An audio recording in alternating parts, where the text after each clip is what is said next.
gusenga kwinjira amasengesho burya wari ubutumire bwa mwuka wera nagari ubutumire bw'abashumba ni mwuka wera uhamagarira abantu gusenga kuko gusenga ntibitubamo imbere y'ushobora byose before the Almighty. nanjye Rutanse w'Inyamirambo ngahabwa ikaze And me, Rutanse of Nyamirambo, I'm ngahabwa welcome. ikaze imbere y'umuremyi w'ijuru n'isi Before the Creator of imbere heaven. y'uwera utagira igicucu cyo kwandura imbere y'udasaza y'udahinduka Before the one who is and who is to come. nshuti y'Imana mu gusenga duhabwa iby'isi idashobora gutanga Through prayer we get what the world cannot give. tugatunganywa tugashepingwa Through prayer we are shaped and molded. ntugatinde kujya mu cyumba cyawe n'Imana yawe wenyine Do not delay to go in a secret place. kuko iteka ukuje ububwiye mwami ngo mwami Whenever you're in ndaje the secret place and you tell God I'm here, tuba tumeze nka cya kibumbano kiri mu nzu y'umubumbyi we are like a pottery in the potter's hari hand. igihe aba yaramaze kungira ikibindi ariko atarashyiraho tuno tudomo two gutaka Sometimes I'm just a raw pottery without decorations. akavuga ati kaze mwana wanjye muri 21 And jours he said, welcome my child to the 21 days. ngwino ngutunganye gushyiraho n'utu tubara Come twaburaga and refine you. ngwino Rutanse nkumaremo impaka Come, old Tanse, and I'll ngwino put nkumaremo ubushizi argument from bw'isoni you. I'll take shame out of ngwino you. nkumaremo gutinya opinion y'abantu ahubwo ujye utinya icyo jyewe I'll take mvuga the fear of opinion. haleluya haleluya Hallelujah. akantu kamwe nungutse mu myaka itari myinshi cyane ni ukubwira Imana ngo Mana ngufitiye umwanya I've learned to tell God that God, I have time for you. haleluya Amen. kuko duhora tuvuga ko nta mwanya dufite w'ibintu byinshi We all say we are busy, ariko uyu mugoroba tubwiye Imana ngo Mana tugufitiye but umwanya tonight we are telling God, Hallelujah. God, we have time for you. izi ndirimbo zari izawe iki gitaramo ni All icyawe this song singing is masengesho ni wowe yours. The tuyatura. prayers are for you. kandi twicaye ku birenge byawe ngo twigishwe nawe And we are sitting on your feet to hear from you. amen Amen. nitwa Rutanse Mazimpaka She's called Rutanse Mazimpaka. kuko tutaziranye For those who don't know her, ndi umwana w'Imana I'm a child of God. Yesu yarambabariye God forgive me. haleluya Hallelujah. ndimo ndajya mu ijuru I'm going to heaven. niduhurira inahangaha tuzajya turamukanya On earth we'll be greeting each other. nitudahurira inahangaha tuzahurire mu But gitaramo if cyo we mu ijuru meet in heaven, let us greet each Hallelujah. other. kuko Hallelujah. abababariwe twese tuzajyayo Because all those who have been forgiven will be there. twaramwizeye twizeye Yesu nk'uko umushumba amaze We kutwigisha receive Jesus Christ as the pastor has taught us. tubarwaho gukiranuka tutakoreye And we are imputed righteousness unto us. niyo mpamvu abagize umugisha wo kumenya ibyo Thus, those who know that, bashima cyane they are always thankful. buri kintu wakoreye What you have worked for, ntabwo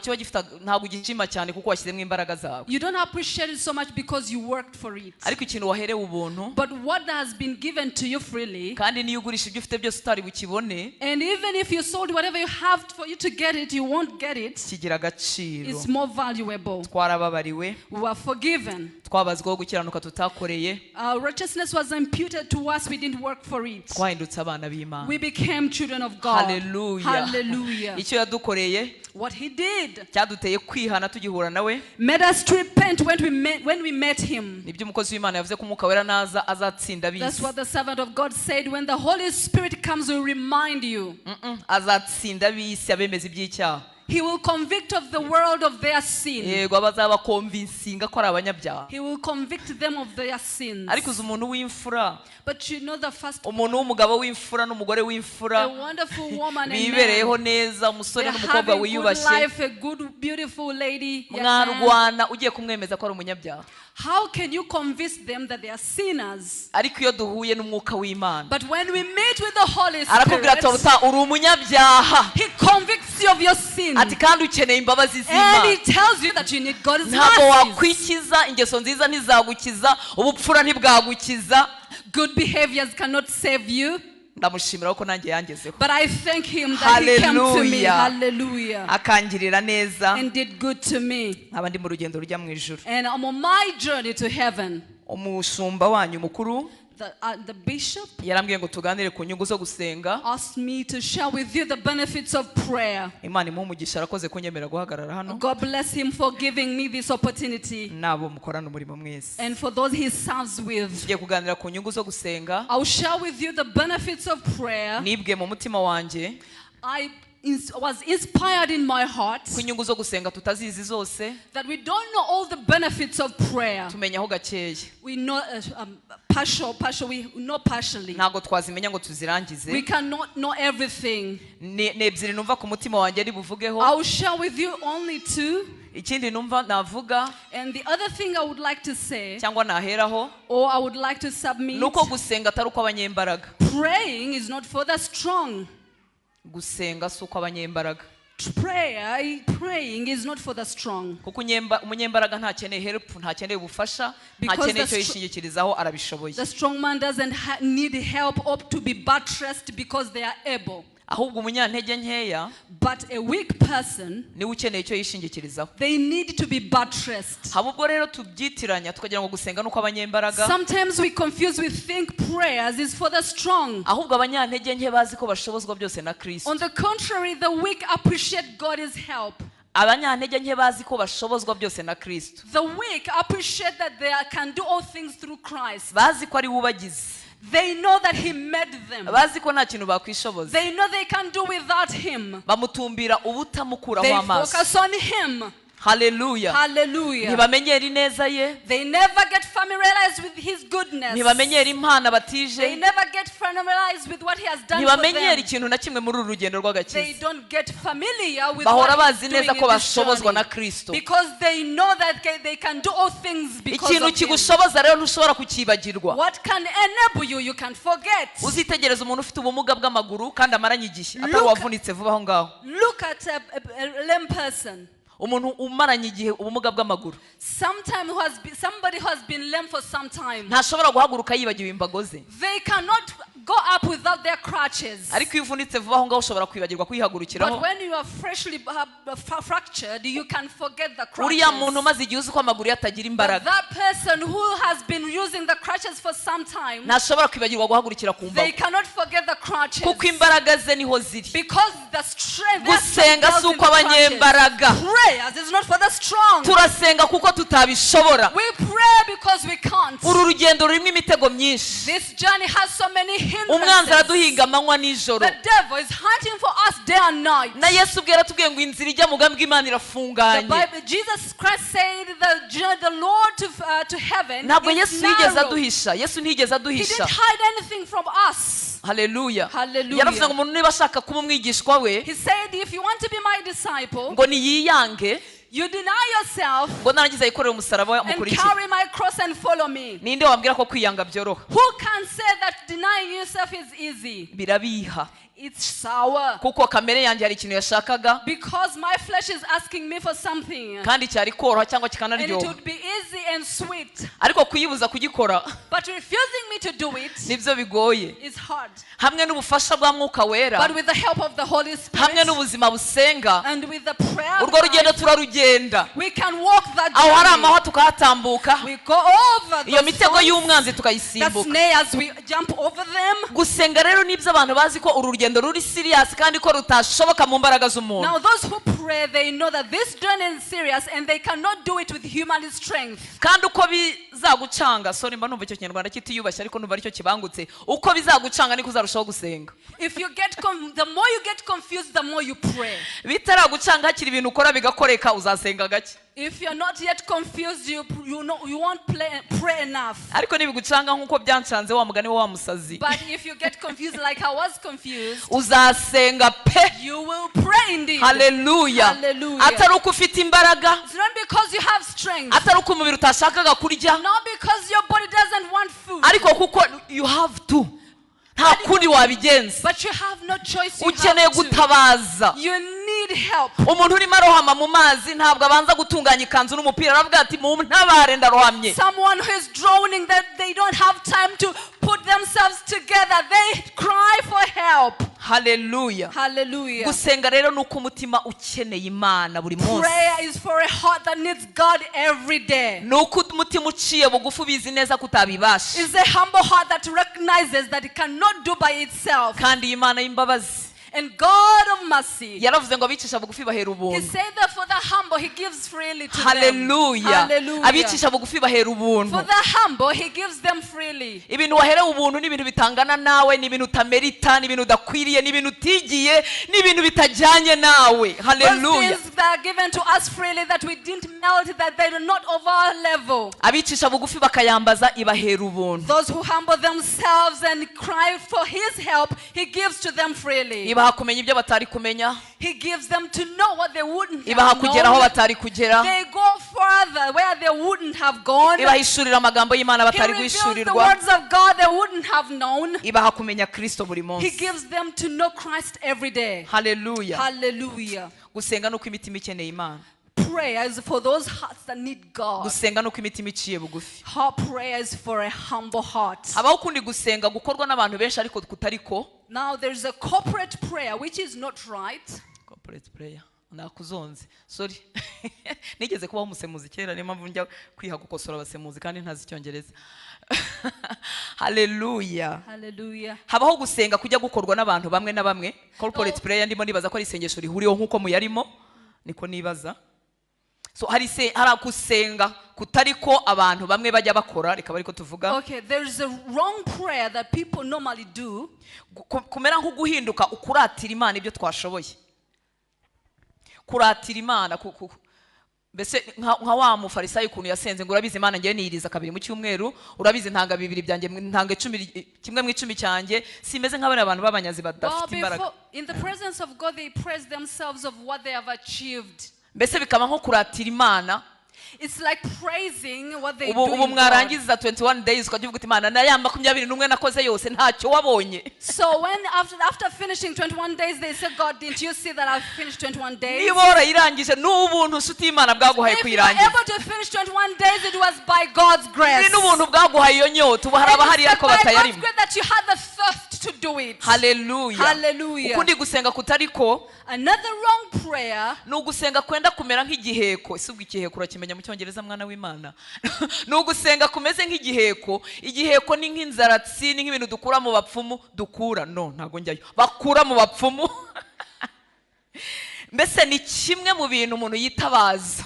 So it's like more like razmatazi. Ariko akakitabaza mu bindi byinshi n'ubundi azitabaza. But they go to it because they need to go to it later. Hari abantu basenga rero badafite kuriya kwizera, batizera iriya Mana batubwiraga mu kanya, kikaba kimwe mu biheko bitabaza ngo bagirirwe neza. When they are praying, they don't have the faith in God, but they have an idol that they have faith in. Ntago bazi Imana dusenga. They don't know the God that we pray, Icyakora bumva ko igira imbaraga. but they understand and recognize that He is powerful. Noneho gusenga bakongera mu bindi byinshi bakoresha bitabara. But in prayer, they have idols they seek help from. Ikibabasha nuko abo nabo baba bo tugendana baba mu nzu z'Imana. So it's appalling that we have such kind of people in the house of God. Kuko ushobora kubona umubyeyi ukuze nkanjye ajya kubariza mu bapfumu impamvu umukobwa atarashaka kandi akongera akanamusengera muri 21. Ndamusengera ngo ashake muri 21 ariko no mu bapfumu ndajya kumubariza impamvu atinze gushaka. So now we have people, old women, who go to the shrines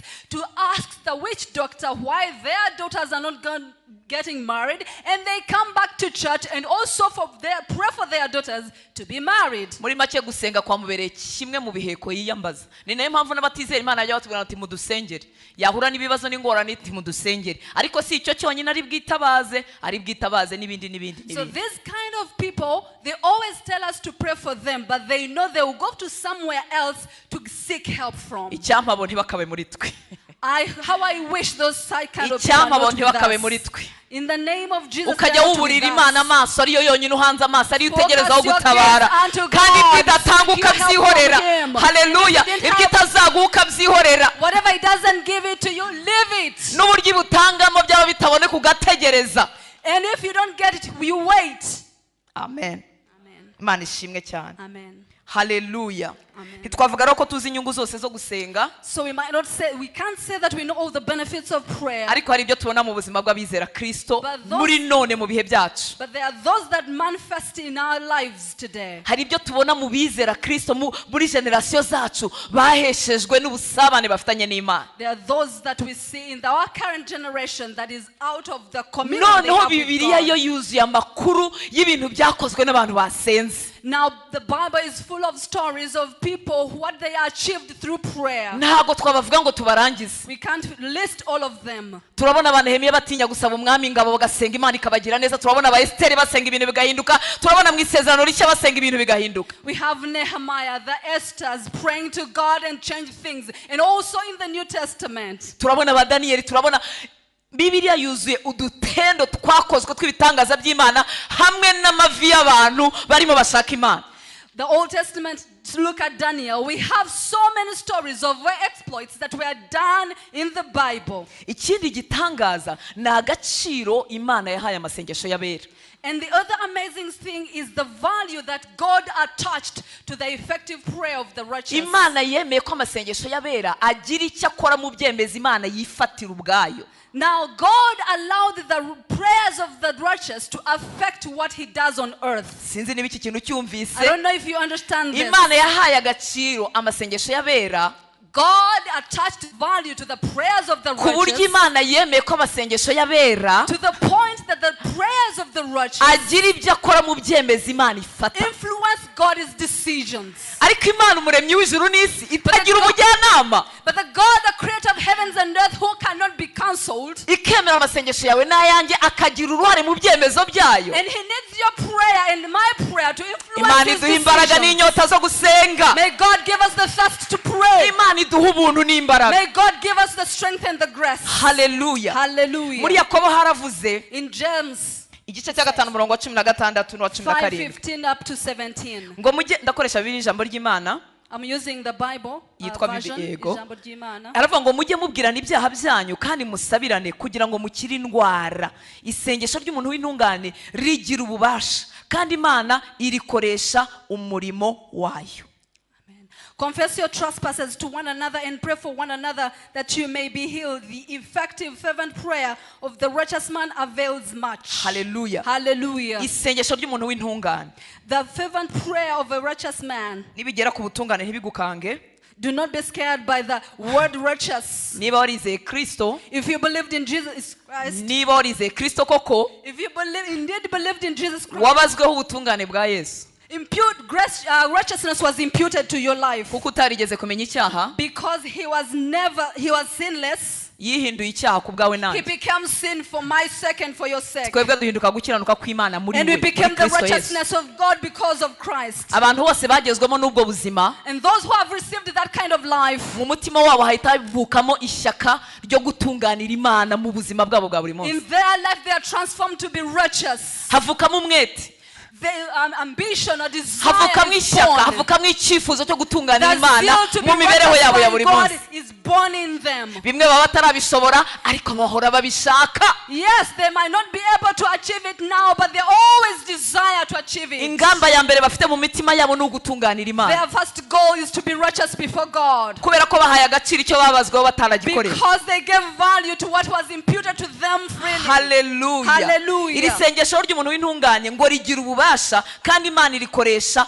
umurimo wayo. The effective and fervent prayer of a righteous man avails much. Isengesho rifite ububasha The prayer is effective. kandi Imana irarikoresha umurimo wayo. God avails much to it. Urimo urasenga ntabwo urimo gutakaza umwanya. Yes, you're praying, but you're not losing time. Haleluya. Hallelujah. Niba utari uri mu masengesho urimo uterana gusa nayo yabemo ndakwinginze. If you're here attending service and you're not praying, please join in. Ndakwingiza iteka gusenga kwinjira amasengesho burya wari ubutumire bwa Mwuka Wera, ntabwo ari ubutumire bw'abashumba, ni Mwuka Wera uhamagarira abantu gusenga kuko gusenga ntibitubamo.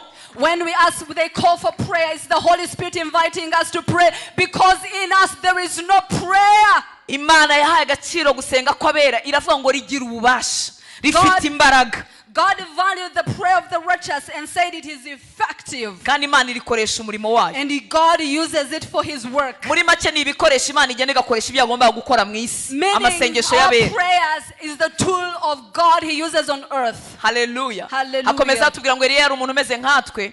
The Bible continues to say that Elijah was a man in ngo yasabye imana our ko imvura nature. itagwa And he prayed to God for the rain not to rain. ngo maze imvura imara imyaka 3 n'igice itagwa. And for 3 years the rains didn't come on the Bibiliya earth. yakagushyiriyemo ngo bimenye irakubwira ngo Eliya yari umuntu umeze nkawe Now the nanjye Bible included that he was a man like one of you. kandi yari umuntu umeze nkatwe cyane And he was like us. kuko amaze no gukoreshwa ibitangaza bikomeye hari aho yagize ubwihebe wa mugore Yezebeli avuga ati aranyica ubu ndapfuye kandi avuye gukoreshwa ibitangaza bikomeye yari umuntu umeze nkatwe ucogora akongera akabyuka. Even after performing miracles, he got a point where he was despair, yet because he was a man like one of us. ngo hanyuma yongera gusenga imvura iragwa imyaka irera. And he prayed again and the rains came after 3 years. Hallelujah. Hallelujah. ngiye gusoma mu gitabo cy'abami nasanze imana itigeze ibwira Eliya ngo Eliya we ngo hagarika imvura. When I was reading in the book of Kings, I didn't see anywhere where ahubwo God Eliya told him to stop yabonye the rains. ubuhenebere Eliya yabonye ubuhenebere bwari mu gihugu But abona uburyo Elijah- kuntu abantu bateye imana umugongo abona uburyo basenga za Bali bibwira ko arizo uzagusha imvura aravuga ati icyubahiro cy'Imana kigomba kuba hano hantu ngiye gusenga imvura ihagarare bazamenye Uwiteka ko ari we Mana. But Elijah saw the wickedness in the land and said the righteousness of God has to come back, and he said, I'm going to stop the rains from coming. gusenga k'umukiranutsi kugira umumaro mwinshi So the yasenganye umwete prayer of the righteous man kandi ni avails ibikoresho much. Imana ikoresha umurimo It wayo. is a tool that God uses. turimo tuvuga aya magambo umutima wawe n'uwanjye urimo urabisaba ubwira Imana ngo As we Mana mb'ubuntu mana imbaraga zo gusenga ne kujya mbivuga nk'amagambo. As we share this word, please pray to God that he gives you the grace and the strength, and so that you might not hear it as a message. kubyigisha ni byiza kubivuga ni byiza ariko kubikora. Teaching it, speaking about it is good, but it's better to implement. Hallelujah. Hallelujah. ni igitangaza agaciro Imana yahaye amasengesho y'abera. It's amazing the value God attached to prayer. noneho amasengesho y'abera agenda akagera ni igitangaza Now kirushijeho. the prayers of the righteous does miracles. aho agenda akagera Wherever it goes. kuko bimwe mu bintu biduca intege mu gusenga ni ukwibwira ko amasengesho yacu ngo atarenga parafo. One of the hindrances of discouraging things is because they think our prayers don't go far. iyo umuntu yacitse intege aravuga ngo amasengesho ye ngo ntago arenga parafo. When someone is weak, they think their prayer doesn't go beyond the ceiling. ntibigendera kuko wiyumva. It doesn't go because you feel like. ntibigendera muri feelings zanjye. It doesn't go with my feelings. bigendera ku cyo Imana yanditse. It goes with how. Hallelujah. amasengesho y'abera afite ahagera. My prayer is effectual. Is effectual. Hallelujah. Hallelujah. Ibyahishuwe igice cya 8 Revelation chapter 8 3 na 4 from verse 3 to 4. haravuga ngo haza marayika wundi ahagarara ku gicaniro afite icyotero cyacuzwe mu izahabu ahabwa imibavu myinshi ngo ayongere ku masengesho y'abera bose ayishyire ku gicaniro cy'izahabu kiri imbere ya ya ntebe. mwumvise ahantu hariho Did you hear imbere where that y'intebe place is? y'Imana. Hallelujah. Hallelujah. imbere y'intebe y'Imana y'amasengesho yanjye rimwe na rimwe mba ntazi ibyo nkwiriye gusenga ntazi n'uburyo nkwiriye gusenga mwuka wera wa wundi utunihira ibintu bitavugwa kuko ari we uzi uko twari dukwiriye gusenga hamwe no kunyingingira mu masengesho yanjye y'intege nkeya ngo amasengesho yanjye arazamuka akajya imbere y'intebe y'Imana.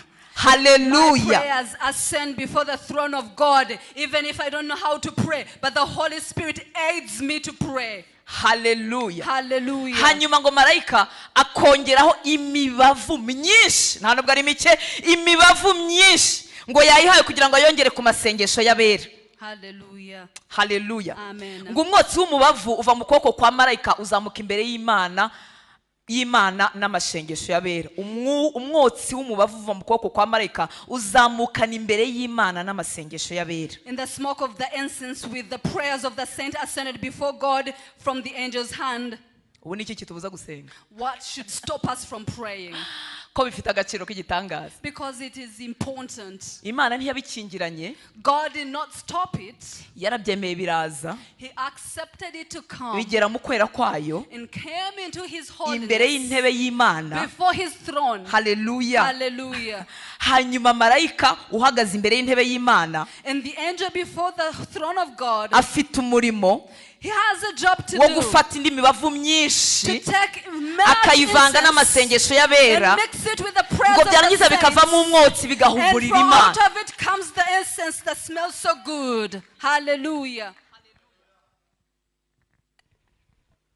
banza ryo rubijimije sorry abera bo kwisi yose amasengesho y'abakazamuka imbere y'intebe n'isengesho rya Hortense utuye muri Kigali ahantu wenda hatanazwi naryo rikazamuka imbere y'intebe y'Imana. The prayers of the saints from earth are sent to heaven and their sweet essence before ushatse God. wagabanya amarandevu usaba bakomeye. How I wish you could stop so many wagabanya amarandevu dusaba bakomeye. You can stop those appointments. hari irindi randevu ufite utajya ukingiranwa udasabwa gusaba umunsi batagushyira kuri liste utarinda gutelefona ayiwe batakubaza ngo uri mwende nde wiziki uruwahe. There is an open appointment before God. Imbere y'umuremyi w'ijuru n'isi. Before the creator of heavens and earth. Imbere y'ushobora byose. Before the Almighty. Nanjye Hortense w'Inyamirambo ngahabwa ikaze. And me, Hortense of Nyamirambo, I'm welcome. Ngahabwa ikaze imbere y'umuremyi w'ijuru n'isi. Before the creator of imbere y'uwera utagira igicucu cyo kwandura.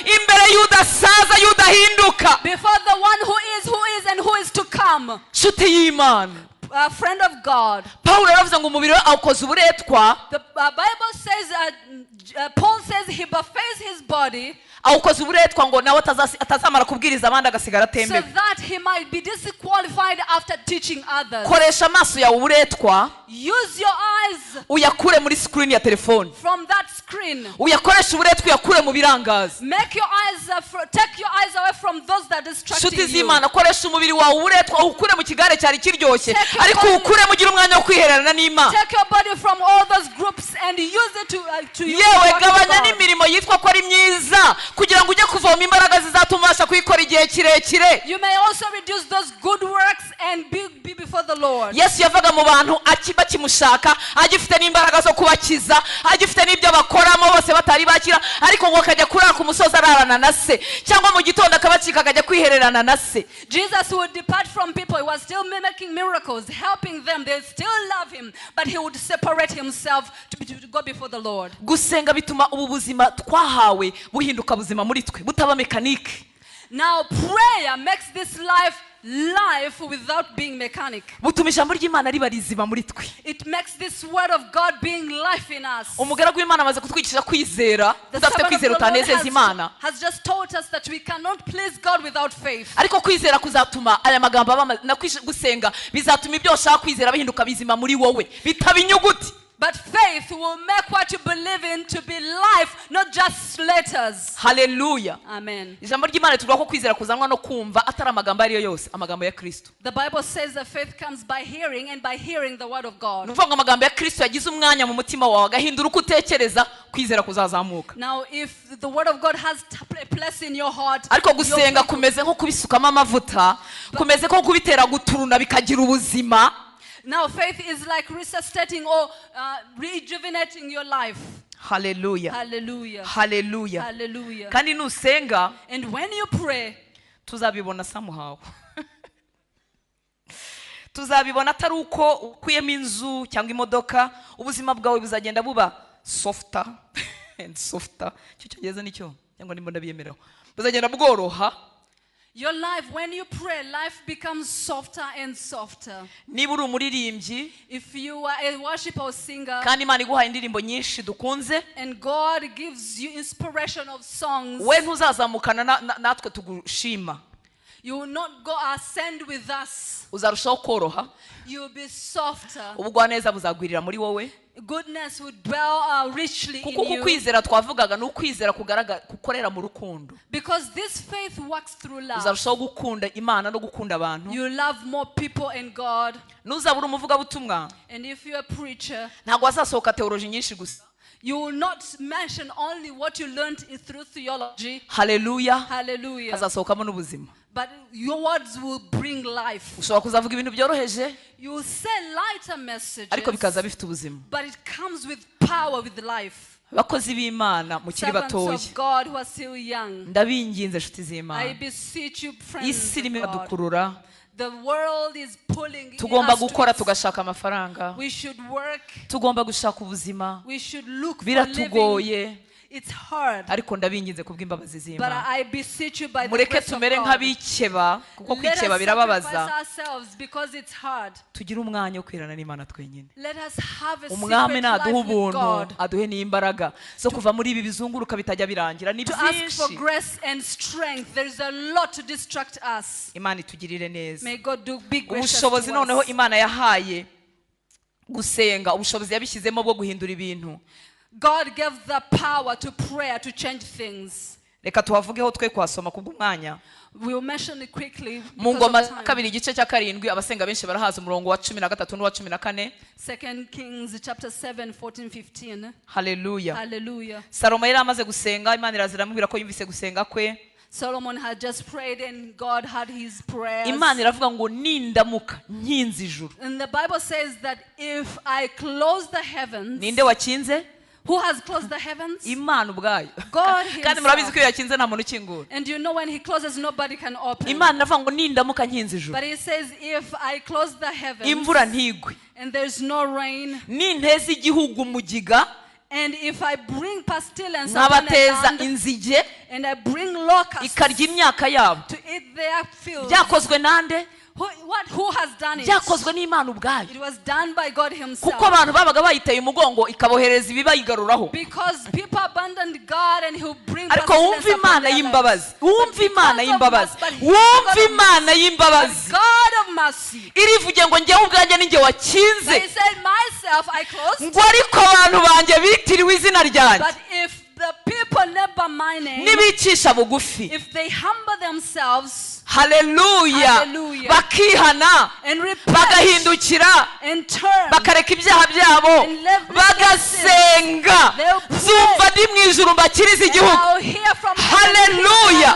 and heal their land. Imana yahaye abera imbaraga zituma abera binjira mu byemezo by'Imana God gave authority to the righteous to be part of his decisions. haleluya Hallelujah. ninde wakinze ijuru Who has ni closed the Imana heavens? It's God. ariko irongera avuga ngo ngewe Imana ni But inkinga he said, if I close the heavens, ariko abera bagaca bugufi but my righteous people kuko humble gusenga no themselves. kwiyiriza ikintu cya mbere bidukoramo no kuducisha bugufi Because fasting humbles us. uzarebe iyo wiyirije nyakwiyiriza But if you're indeed fasting, ntabwo wakubita umuntu urushyi you can't slap somebody. ntiwamutera igipfunsi You can't punch nta them. mbaraga ufite You don't have bodily strength. n'abantu dukunda kuburana nanjye mba mu bakunda kuburana n'abantu dukunda kuburana ibintu byo kuburana biragabanuka amagambo aba When yashize you're fasting, you can't argue with people. angiriye neza ntashyizemo haleluya Amen. nshuti z'Imana Imana yemerera abera ngo yo ubwayo nifunga The Bible allows for the righteous when they ariko abera pray, bagaca bugufi bagasenga ngo Imana izahindura but the righteous humble themselves and pray. mwumve ubuntu twagiriwe Now hear that grace that mwumve we've been amahirwe given. twahawe mwumve imbaraga twahawe ariko tudakoresha uko dukwiriye kuzikoresha But we are not using it, which we should be using. Imana itugirire imbabazi May God be gracious to us. haleluya Hallelujah. nari ndimo kubakumbuza Now I would like to make you nari ndimo nibyo turangije I am trying- nari ndimo kubakumbuza I'm no kubateza trying to kubwa make mwuka you- wera anciyemo ngo guteza inzara n'inyota byo gusenga nanjye arimwe abintera I'm trying to inspire you to love the things of God. haleluya Hallelujah. hanyuma inyungu ya mbere rero Now the first benefit, ni ebyiri ndibuvugeho I'll mention only two. ndibaza ko ngewe nawe twemeranya ko imigambi y'Imana kuri twebwe ari myiza You and I, we concur that God's plan over our lives is good. niba tutabyemeranya ongera wige ijambo ry'Imana urebe uburyo imigambi y'Imana ari myiza kuri twe If you're not convinced with it, please read again the word of God. ndetse yaratubwiye ngo adukunda nk'uko akunda Yesu And he said he loves us just as much he loves Jesus. kandi Yesu ntiyigeze akora icyaha And Jesus was sinless. ariko data agiye kunkunda nkunda nk'uko yakunze But Yesu when God loved me, he loves me just as much as loves Jesus. imigambi y'Imana ni myiza kuri twe God's plan are good upon hari igihe my umuntu aba life. atayireba ubuzima bwamukubise Sometimes you might not see it because life is hard. ariko kuba utayireba ntibitera But kuyihindura for you not ntabwo ihindura seeing God's plan does not change it. inyungu ya mbere rero nifuza kuvuga yo gusenga Now the first benefit I would like to submit to you, ni wowe nanjye it's you and I. duhindurirwa guhuzwa n'umugambi w'Imana We are transformed to be connected to the purpose of inyungu ya God. mbere dukura mu gusenga The first benefit from prayer, ni urutansi uhindurirwa I am changed guhuzwa n'imigambi y'Imana. to be aligned with God's purpose. Uravuze turabibihije kandi nta kibazo bibihe ariko bifite umumaro. Yes, it's so hard, but it's important. Icyo niyumvamo uyu munsi ningaruka nshobora kuzavuga ikindi. What I feel right now, maybe I Icyo mentioned niyumvamo nk'inyungu ya mbere yo gusenga the first benefit of prayer si icyo uzahabwa, is not what you'll be si icyo given uzakuramo, or what will come out of nabyo it. birimo ntacyo bitwaye, Yes, indeed, no problem with ariko ni wowe it. uhindurirwa guhuzwa neza n'imigambi y'Imana. But you are transformed to be aligned with God's purpose. Nagira ngo mbwire ko imigambi y'Imana ari myiza I want cyane you to know that God's plans are kuruta ibyo very good. witekerereje, More than what you've planned over kuruta your ibyo ababyeyi life. bawe More bagupangiye, than what your parents gave kuruta you. ibyo wigiye mu mashuri yawe, More than what you kuruta studied in saving school. z'amafaranga wibikiye. More than the savings. Imigambi y'Imana kuri wowe iratangaje. Purpose is amazing upon your life. Uyishuriweho gatoya wava mu bindi byose. If it's revealed to you just a little bit of it, Haleluya. amen. Bimwe rero mu by'amasengesho dukorera nshuti z'Imana, This is what prayer does to us. avana urutanse mu byo ababyeyi be bamupangiye, akamuvana mu byo yashakaga, akamuvana mu byo yakundaga, akamuzana buke buke amasengesho, akamuhuza n'imigambi y'Imana. Prayer takes you from what you thought was good for you and aligns to you with the word of God, with the plans Gusenga, of God. gusenga ni ukwishyira Imana, ukavuga uti Prayer ndaje, is taking ndaje yourself ungenze to uko God. ushaka, You say, I've come to seek after you. kandi uko ashaka niko kwiza. And his will is best. Haleluya. Amen. Haleluya. Hallelujah. Uribuka abwira umugaragu we Yeremiya ngo najye mu nzu y'umubumbyi arebe. He told his servant Jeremiah to go to the potter's house. Kuki umubumbyi cya kibumbano yagikuye uko cyari kimeze, nuko cyari gifite forme mbi. Why did the potter redo the pottery? Because it had a bad shape. Haleluya. Hallelujah. Iyo ikibumbano kiba cyiza kuba gifite shape nziza nk'iyi vase ntago bari kukica. If it had a good shape, they wouldn't have destroyed it, dismantled it to do Ariko bishoboka ko another one. cyari cyaragenewe kuzashyirwamo indabo ariko kikaba kirambuye nk'isahani. Because it might have been purposed to carry leaves, flowers, but it was a plate. Hanyuma nyiri kugikora, nyiri umugambi kuri Now cyo the potter who has a aravuga ati dore plan over it, kiraramba rero nkizashobora kubika said, indabo "No, nziza." it cannot hold beautiful Arongera flowers. agifata igishusho imeze nk'uko He ashaka. went and gave it a different shape as he purposed. Haleluya. Hallelujah. Imigambi y'Imana kuri njyewe ni myiza cyane kuruta ibyo God's nigeze plan over kuroba. my life is good. Imigambi y'Imana kuri wowe ntabwo isharira. God's plan over your life is Izaguhindura bitter. umunyamumaro, It will make you izaguheza agaciro mu buzima bw'inaha ngaha, make you valuable kandi here. tubikiwe n'ubugingo buhoraho. And yet we have eternal life. Haleluya. Hallelujah. Ubu se ziriya ntumwa za Yesu yakuye mu kuroba yarazihombeje? Buriya zarahombye. Ubu Petero akomeza kuroba tuba tumuvuga wapi?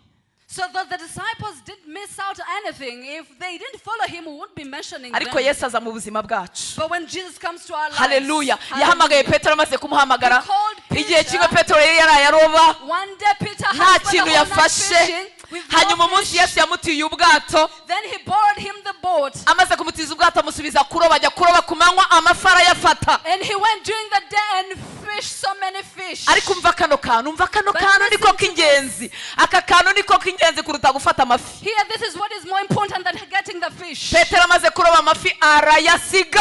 When Peter had gotten Asanga the gukurikira Yesu biruta amafi yuzuye and ubwato. followed Jesus because he was Hallelujah. more important than the fish. Ibyo Yesu yakugeneye biruta agaciro ibintu byose urimo uvunikira. What Jesus has purpose upon your life is more important. What Kumwegera you rero have. mu masengesho Now getting close to him. niho imihamagaro ivukira, That's where we get callings. niho ubwiru bw'Imana That's tubuhishurirwa, where secrets and mysteries are nibwo revealed amaso to yacu us. afunguka nk'ayandi ya That's Eliya. where our Ya eyes Elisa. are enlightened like the Elijah. Haleluya. Duhabwa iby'isi idashobora kuduha. Through prayer we get Ni what the word mafaranga ki cannot give yakugurira us. kuzura umwuka we? And we get the Holy Spirit. Ni mafaranga ki yaguhishurira ibyo ubikiwe mu ijuru? Money cannot reveal to you mystery. Ni mafaranga ki yakurandura mu icyaha? No money can take sin out of you. Ni mafaranga ki yaguhesha imbaraga zo kubabarira umuntu waguhemukiye? Which money can help you to forgive Mu somebody who has gusenga harmed you. duhabwa iby'isi idashobora gutanga, Through prayer we get what the world cannot give. tugatunganywa tugashepingwa. Through prayer we are shaped and molded. Ntugatinde kujya mu cyumba cyawe n'Imana yawe wenyine, Do not delay to go in a secret place. kuko with iteka God. ukuje ukuje ububwiye mwami ngo mwami Whenever you're in ndaje the secret place and you tell God, I'm here, tuba tumeze nka cya kibumbano kiri mu nzu y'umubumbyi. we're like a pottery in the potter's hari hand. igihe aba yaramaze kungira ikibindi ariko atarashyiraho tuno tudomo two gutaka, Sometimes I'm just a raw pottery without decorations. akavuga ati kaze mwana wanjye muri 21 And jours, he said, welcome my child to the 21 days. ngwino ngutunganye gushyiraho n'utu tubara Come twaburaga, and refine you. ngwino rutanse nkumaremo impaka, Come, old Tansi, and I'll ngwino put nkumaremo ubushizi argument from bw'isoni, you. I'll take shame out of ngwino you. nkumaremo gutinya opinion y'abantu ahubwo ujye utinya icyo jyewe I'll take mvuga. the fear of opinion Haleluya! out of you. Nta sengesho na rimwe ripfa ubusa. There is no prayer Nta that mwanya is uzamarana on the n'Imana upfa ubusa. ground. There is no time you spend before God is Nuba of wabuze loss. n'icyo uvuga ujye urambarara, Even if you don't have anything to say, just lay there uvuga uti ndaje and say, Lord, I'm here gutekereza ku byawe, to meditate about your goodness. nyibutsa amagambo yawe, I've remembered your nyibutsa great amasezerano works. yawe, I've remembered about your promises. nyigisha kugukiranukira, Teach me how to be righteous nyigisha before you. kugukunda kuruta aho nari Teach ngejeje. me how to love you. Mbwira icyo ushakaho umwami wanjye, Tell me your will over my life. nawe ni mwiza ntazakureka. He is gracious. He will not leave you alone. Haleluya, Hallelujah. haleluya. Hallelujah. Umwami wacu Yesu Kristo twigiraho Now the Lord Jesus we learn from, ntiyigeze anyuranya na rimwe n'icyo se ashaka, he never contradicted God's will. ntiyigeze anyuranya na rimwe, Never did he ever contradict his Father. haba mu ntangiriro z'umurimo, Right from the beginning of his haba hagati mu ministry, murimo, in the middle of the ministry, haba gusoza umurimo. and at the end of his ministry. Reka mwihangane dusome ibyanditswe. Let's go to the scriptures. Bear with me. Abaheburayo igice cya 10 Hebrews chapter 10, 5 kugeza ku 8. 5 to 8. Reka nsome nihuse. Quickly. Ngo nicyo cyatumye ubwo Yesu yazaga mu isi, mwabyumvise ko ari ku ntangiriro, aje mu isi, aje That's kwambara from umubiri. the very beginning. Ngo When nicyo Jesus, cyatumye ubwo Yesu yazaga mu isi avuga ati ibitambo n'amaturo ntiwabishatse ahubwo wanyiteguriye umubiri, ntiwishimiye ibitambo byokeje cyangwa ibitambo by'ibyaha, mpera ko ndavuga nti dore ndaje mana, mu muzingo w'igitabo niko byanditswe kuri nge, nzanywe no gukora ibyo ushaka. Amaze kuvuga ibyo, ngo ibitambo n'amaturo n'ibitambo byokeje n'ibitambo by'ibyaha ntiwabishatse kandi ntiwabyishimiye ari byo bitambwa nk'uko amategeko yategetse, ahera ko aravuga ati dore nzanywe no gukora ibyo ushaka, akuriraho ibya mbere gukora ibya kabiri. Nta kibazo baraza kwisomera babwira hariho. Abaheburayo 10. we've just read Hebrews chapter 10 from verse 5 to Yego. verse 8. Haleluya. Hallelujah. Ngo nicyo cyatumye ubwo Yesu yazaga mu isi. When Jesus came to the earth, Haleluya. hallelujah, Aho ni ku itangiriro ry'umurimo. that's the beginning of his ministry. Ariko arivugiye ngo But he says, nzanywe no gukora ibyo ushaka, I've come to do thy will, O God. nk'uko byanditswe kuri njye mu muzingo In w'igitabo. the volume of the book it is written of me. Ibitambo byokeje, Burnt amaturo y'uburyo sacrifices, bwose the ntiwayashimye, sacrifices and kind of sacrifice undemera did not pleasure umubiri, you. undemera umubiri, You gave me a body, none muri uyu mubiri nzanywe no gukora ibyo and ushaka. in this body I've come to do thine will. Haleluya. Hallelujah. Ese ntujya wibaza, Have you ever imagined? ujya wibaza kuko Yesu Do you ever imagine why Yesu ntiyagiraga Jesus, akarande ngo arimo Jesus araca akarande. did generational curse? Yesu ntiyari afite ibyago n'amakuba nk'ibyo dufite. Jesus didn't have challenges like we experience today. Ese ujya wibaza Do you ever ask niki yourself, cyamuteraga kurara asenga, why would he spend the nights niki praying? cyamuteraga kuzinduka asenga, Why did he pray early in the niki morning? cyamuteye mbere yuko ajya gutangira ministry ku mugaragaro Why did he- gukora iminsi 40 atarya. Why did he fast for 40 days and 40 nights without Ubu se eating? niba umwami wacu yarabayeho buriya buzima, If our Lord King lived for wowe that nanjye kind of life, ntiturushijeho rwose kubukenera. now don't we need it even more, you and I? Byamushoboje rero He was able guhuzwa n'ibyo se ashaka to align him to God's kuva will ku ntangiriro y'umurimo right from the beginning of the kuzageza ku ministry musozo to the w'urugendo. end of it. N'igihe byari bikomeye mu gashyamba ka Getsemani, And even when it was very hard in avuga the ngo Garden data niba of Gethsemane, bishoboka ko iki gikombe and he kindenga, said, God, if it's your will, take away this cup from ariko me. bye kuba uko nshaka, Not as thine will, kubera ubuzima bwegeranywe n'Imana but iminsi yose. because his life was always before God. Nshuti y'Imana, Friends of God, intebe y'ubuntu bw'Imana iragukinguriwe.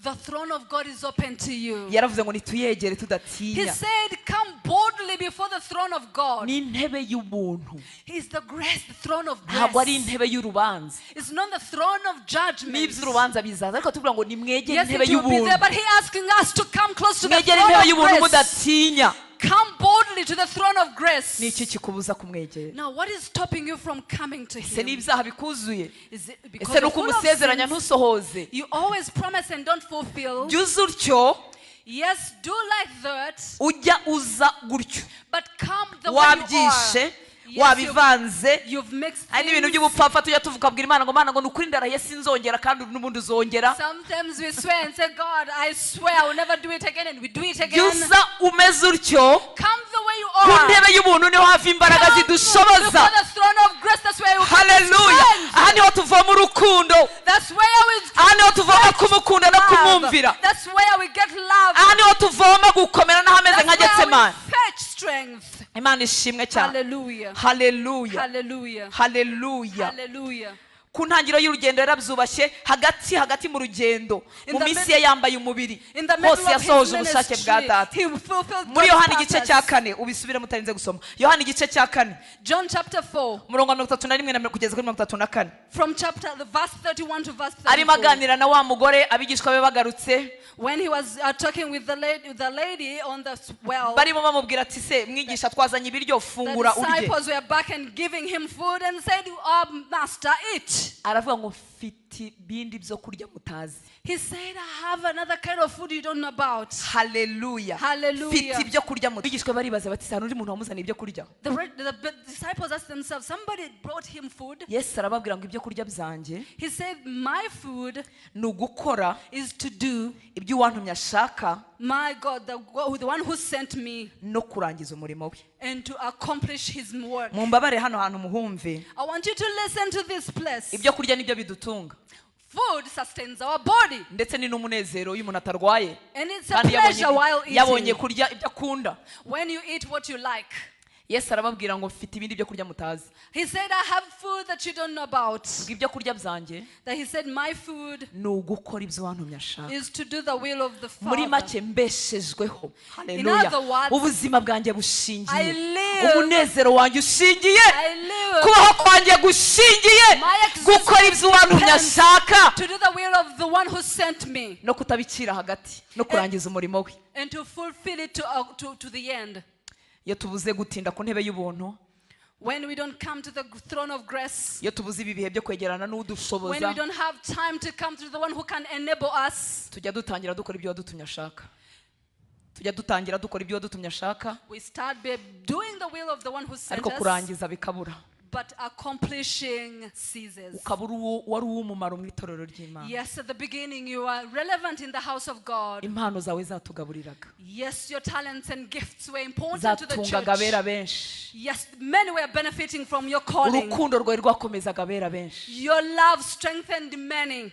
Wasuraga abibagiranye, You visited those who were forgotten. wakoreraga Imana n'ishyaka ryinshi, You served God with a lot of zeal. ariko imibabaro y'isi ikakujyaho, But the burdens of the earth ugahura has n'ibintu burdened bikomeye you. kuko You encounter challenges. twese bitugeraho. Inzu yubatse ku musenyi n'iyubatse ku rutare, bose imvura iragwa, bose imivu iratemba, We all encounter such challenges. Rain came. kubera kudatinda ku ntebe y'ubuntu But bw'Imana, because you've not taken time to be before the throne of grace, ugatangira mu gukora ibyo wagutumye ashaka, ugatangirira mu gukora ibyo wagutumye ashaka, yes, we start doing the will of the one who ariko sent you, kubisoza ntako, but you don't end well. tukaguhomba kandi uri uw'umumaro. We miss you, yet you are important to the church. Ubu duhombye abera benshi, duhombye impano nyinshi. We've missed so many talents and Bamwe gifts. tubahobejwe nuko baguye mu byaha bikabakomerera, Some have gone back to the sin, bakananirwa to kwakira sin. imbabazi z'Imana. They have failed to accept God's mercy. Abandi batsikamiwe n'imibabaro no gutenguha n'abantu, kuko abantu bazatubabaza. Others have been burdened with hurt and pain from people. Kandi ntuzababazwa n'abakure, kuko burya bakure bakubabaje ntacyo You will byagutwara not cyane. hurt by people from afar. It will be people close to Uzababazwa you. n'abakwegereye, It will be people close to you. kandi umwanzi azagusaba nk'uko yasabye Yobu. And the enemy will require of you just like he required of Nudatinda ku Job. ntebe y'ubuntu If bw'Imana, you don't take time on the throne of nurambarara ukavuga ngo grace, ngiye gusenga byarananiye, when you grow weary and say that I'm tired of praying, kandi aricyo gihe cyo gusenga. and Bibiliya yet tubwiye ngo it's time for you ubabaye to nagire pray. gute? The Bible says those who are pained, Ubabaye naryame, ubabaye nasenge. You should pray. Umwanzi arabizi ko niba icyaha kitaragushoboye imibabare ye izakubasha. The enemy knows that if you overcome sin, but pain will Ngwino ku intebe y'ubuntu overcome you. bw'Imana. Ngwino aho Come to the tuvoma throne imbaraga of zo grace gukomeza and urugendo. get strength for the journey. Hallelujah. Hallelujah. Ngibyo kurya byanjye no gukora ibyo wantumye ashaka no kurangiza umurimo. My food is to do the will of thy Father, my God,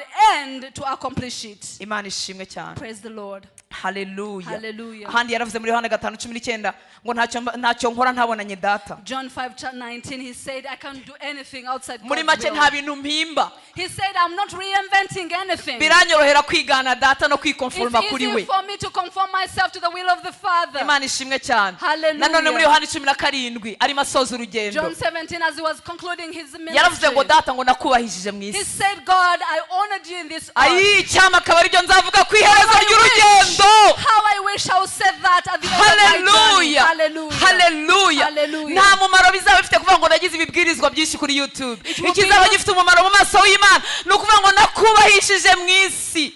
It will be useless to mention how many videos you had on YouTube, but what will stand in more important will say that I honored you on earth Kuko nakoze ibyo wansabye gukora. because I did your will. Reka duhe Imana icyubahiro. Hallelujah. Hallelujah. Hallelujah. Nimureke twakire ubuntu bwo gusenga. Let us receive the grace to pray. Nimureke twese tubigerageze kuko nta muhanga Let wabyo. us let all of us try because nobody is an expert in it. Nta muhanga wabyo. There is no expert in this thing. Hallelujah. Hallelujah.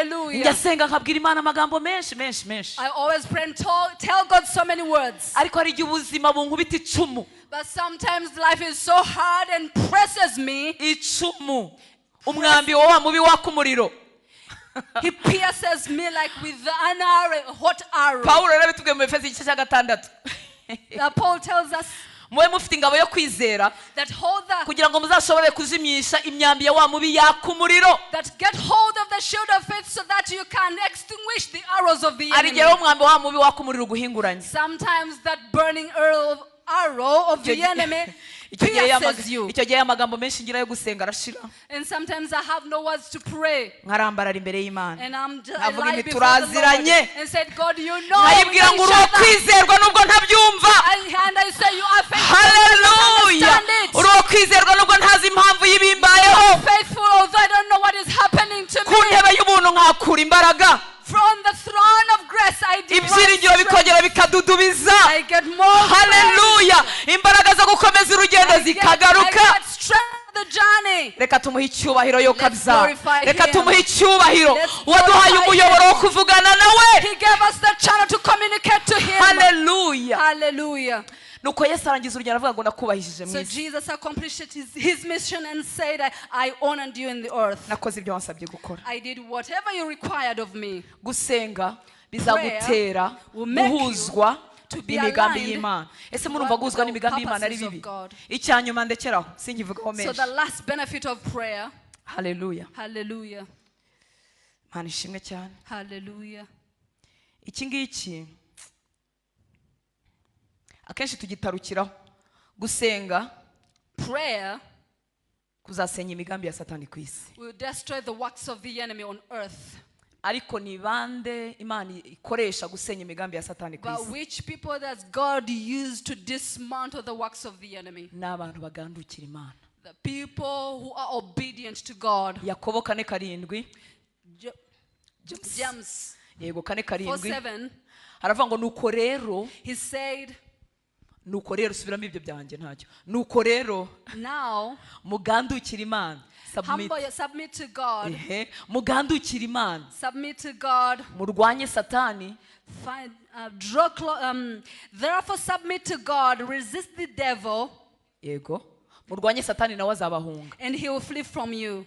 Ibanga ryo kurwanya Satani The secret of fighting the enemy ntago ari gukoma amashyi ngo mu izina rya Yesu, mu is izina rya not Yesu, mu izina rya clapping Yesu. hands and saying in the name of Jesus, in the name of Jesus. Ntago ari kuzamura ijwi cyane. It's not pitching your voice. Ntago ndimo kubanegura kuko nanjye mba muri barizamura. Of course, I'm not criticizing you because I do raise my voice. Mba mu bazamura ijwi birukana Satani na I raise my dayimoni. voice while chasing demons. Mba mu bakoma amashyi barimo I'm bamwirukana. among those who clap hands while Mba mu chasing bahaguruka the bakabikora demons. bagendagenda. I am the one who walks also praying. Ariko imbaraga zirukana Satani ntiziba muri But ibyo. the power that chases away the enemy is not in all that. Satani azi how hierarchy na autorité zikora. The devil knows the rankings and the power and the authority that works. Iyo nta butware buri hejuru yawe, When there is no authority over you, nawe ntugira ubutware. you don't have authority. Hallelujah. Hallelujah. Muribuka umugabo You remember man aba muri Matayo in Matthew igice cya 8 ntabwo chapter tubasoma. 8. Hallelujah. Hallelujah. Yabwiye Yesu aramubwira ngo umugaragu wanjye ararwaye. He told Jesus that my servant is sick. Yaraje kumwinginga ngo Yesu ajye kumukiriza He umurwayi. had asked Jesus to come and heal his Yesu aravuga ati servant. ndaza mukize. He said, I'll come. Aramubwira ati data ntabwo biri ngombwa He kuza mu said, rugo it's not rwanjye. necessary to come to my house. Ndi umuntu ufite abantu bantwara, I am a man of authority, yego mfite n'abandi ntwara, and I have my subordinate. nawe wohereza ijambo gusa. You just send your word. Hallelujah. Hallelujah. Ndi umuntu uri under authority.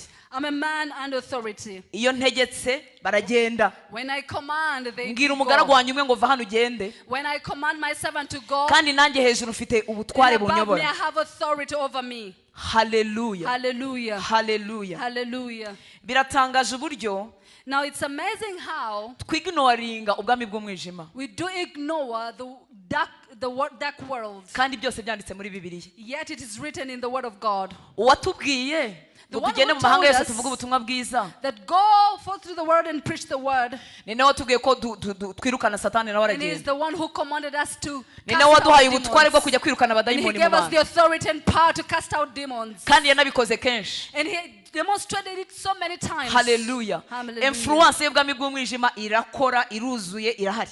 The presence and influence of the enemy is present Gusa and ngira ngo real. impamvu tudakwiriye kubitindaho, But we shouldn't take much time about it. nuko ibyo dukwiriye gutindaho ni ukwiga kugandukira Imana. But we should take more time to be obedient to God or to Kuko submit to nitutagira God. ubuyobozi hejuru yacu, Because if we don't have authority over us, ubutware bwanjye ntabwo buzakanga satani. my authority will not do anything to Atinya the enemy. undimo, atinya uwo numvira. He is scared and respects the one whom Ntabwo I'm in. utinya n'igihagararo He cyawe, doesn't fear your stature. nta nubwo atinya 21 jours, And he doesn't fear you because you are 21 atinya days. ukurimo, He fears the one in kandi you. agatinya uwo kumwumvira. And he fears that you submit to him. Kuko kugandukira Imana bishyira munsi y'ubutware Because bw'Imana. submitting to him makes you under the authority of Hallelujah. God. Hallelujah.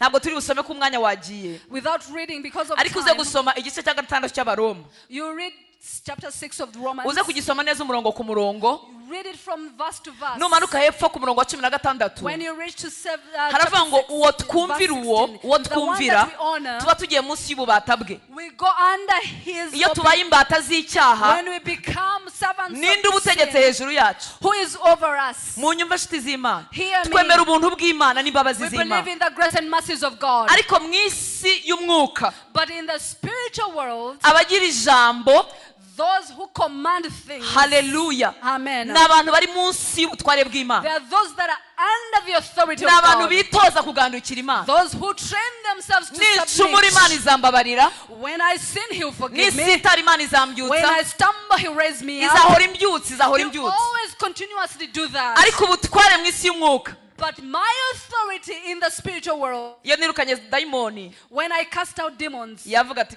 uranyirukana, he said- twahoranye, so he said, we've been together. dukora bimwe, ariko We do the same. You can't cast me out.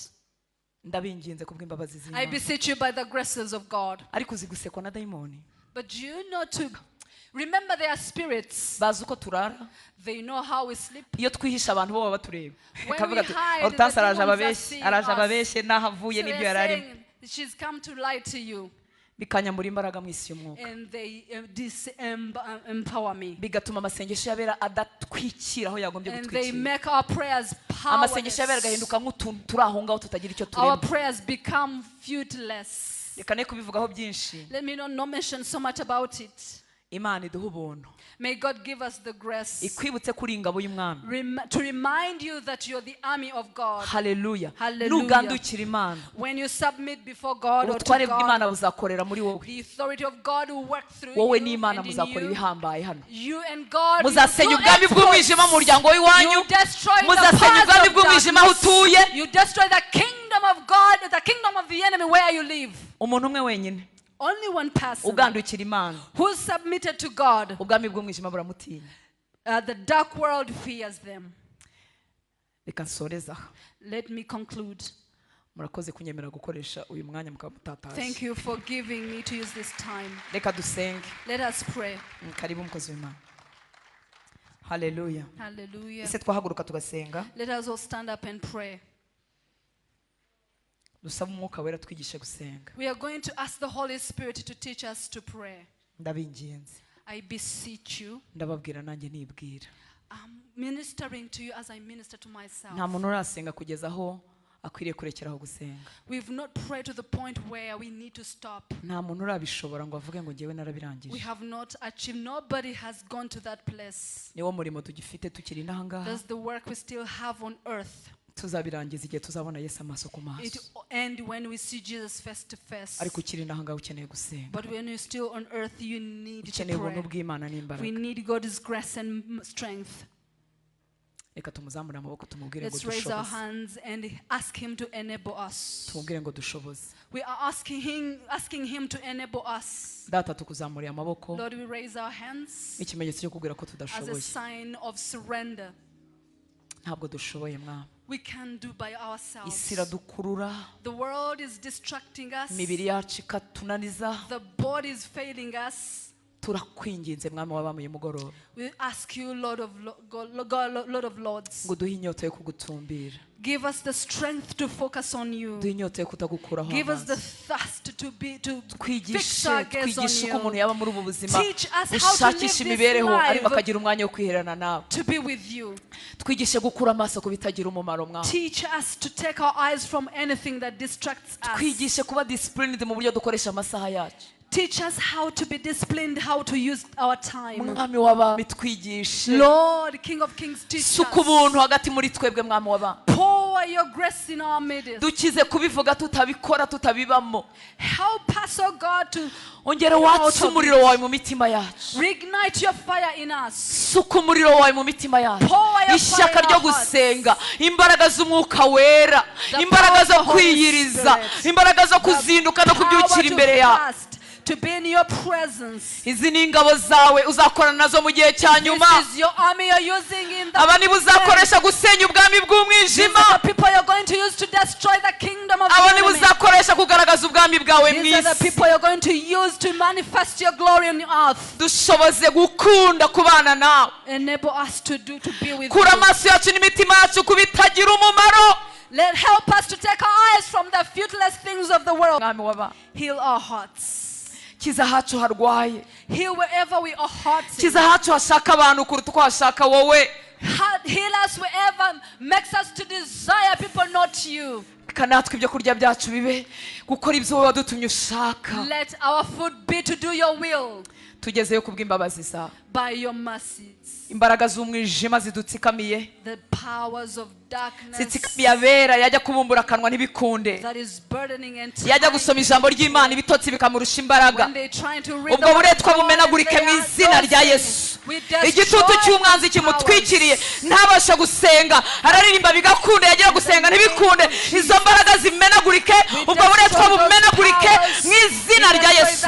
Ndagobotora ururimi rwe, ndagobotora ubwenge bwe, ndagobotora ubuzima bwe mu izina In rya the name Yesu. of Jesus. Dushoboze mwami kubw'imbabazi zawe. Enable us by your grace, O God. Umugisha itorero, Bless this church. usubize gusenga kuri mu mitima y'abana bawe muri iyi minsi 21. Answer their prayers during these 21 days. Ubatunguze ineza yawe mukunzi May you mwiza. surprise them with your goodness. Ubakorere ibirenze ibyo basabye. Do more than what they asked. Ubahuze n'imigambi bafitiye. Align their lives with your purpose. Urakoze mwami. Thank you, Lord. Amen. Amen.